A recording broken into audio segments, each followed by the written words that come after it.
was consternating somewhere else. So the catfish is the lion of the creek.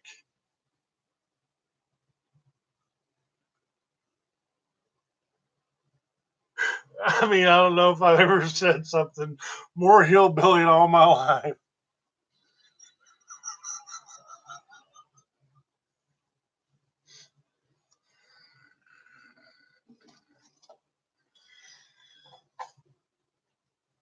Maybe if I wore a different hat. You might think I'm one of them learned Eastern professors with degrees in biology and philosophy and fuckery. Who knows? So, in a bad accent.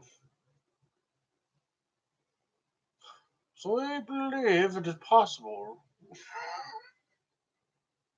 Where the hell does that accent come from?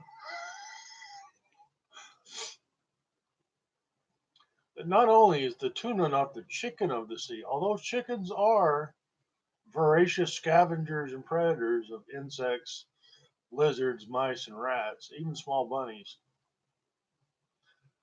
So, chicken of the sea for tuna, that's a little low on the food pyramid, right? So, like humans, we're at the top still, don't worry. Except for the occasional grizzly and mountain lion. Oh, and black bears. Oops. Yeah.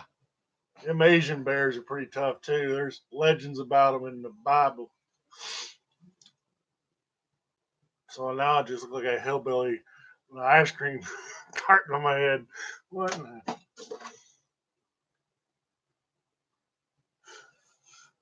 I mean,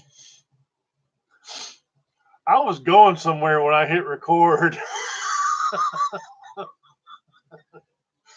So the lion of the creek or creek, the tuna is not the chicken of the sea, although chickens are predatory and scavengers. They're not obligate scavengers.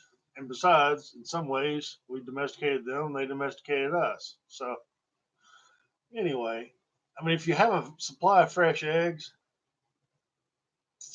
uh, and anytime you want it, you can walk out the door and get 4 pounds of meat or 2 pounds of meat. MRE of the middle ice ages, you know. You had some wheat stored up or some sort of grain to feed them with, or you had pests that you wanted them to clear out of the grain.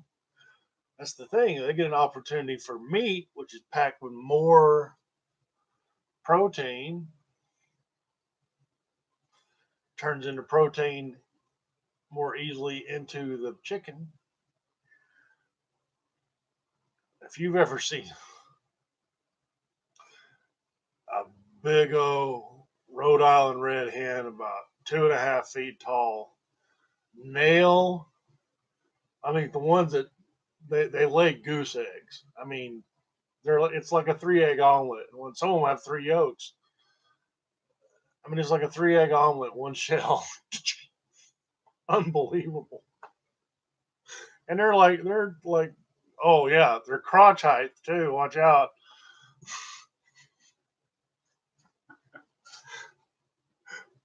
Oh my god. And if they have chicks, they're very protective. I have scars.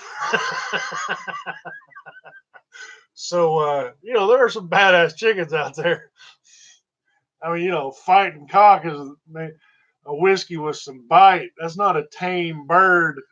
That is a warrior fighting cock whiskey. Woo! I mean, they're making a statement. That's like Rebel Yell. I believe that it started out as they drank the last of their whiskey and moonshiners, right? I mean, track the Civil War and the moonshine before and the moonshine after. And them boys learned something.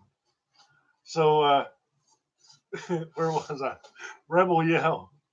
So Rebel Yell, I don't think was a particular sound, except the sound of drinking moonshine. So if you're going to the battle, for those that are about to die, we salute you.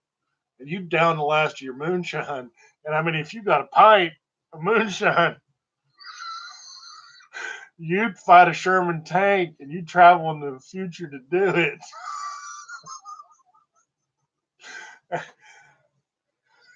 That's the song, good old Mountain Dew. My uncle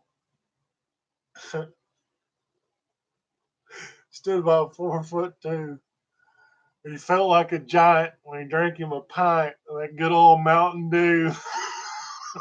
That's what the Rebel Yell was. They just took a big old glug, glug, glug of whiskey, raw moonshine whiskey. It was a good hour for whiskey. Like this was made yesterday evening, and they've been marching most of the night, sipping on it. So they down that last bit of moonshine, throwing mason jars over their shoulder. Or actually, all of them had like wine skins. It was a bad idea to put a wine skin in. So some of the tannins and the deer skins. Actually, a deer, uh, wine skin is pretty interesting stuff to work with moonshine because of the tannins and the tanned hide and the alcohol and the fats, and you can get some interesting flavors in some moonshine. So I'm told, allegedly.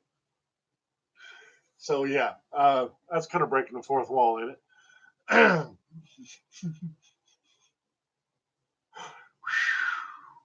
Glug glug glug glug.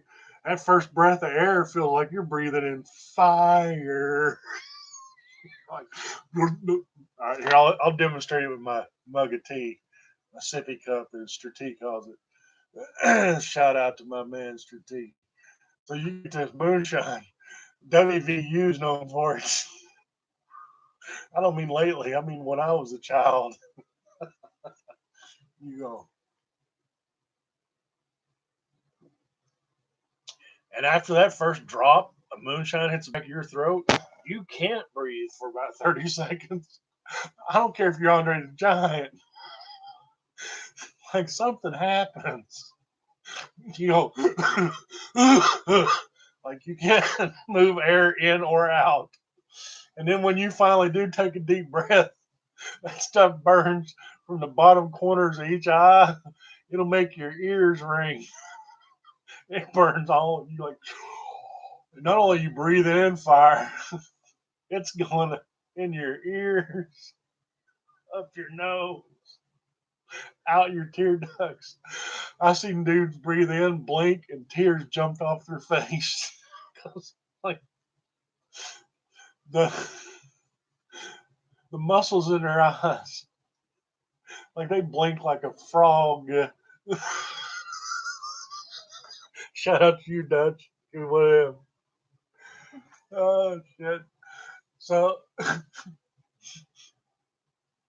so God, I don't even know if my sound's on. Holy shit.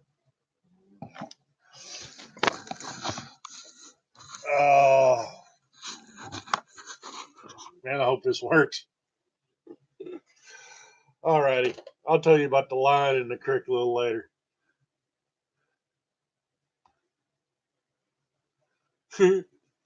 Not yetty. I don't know.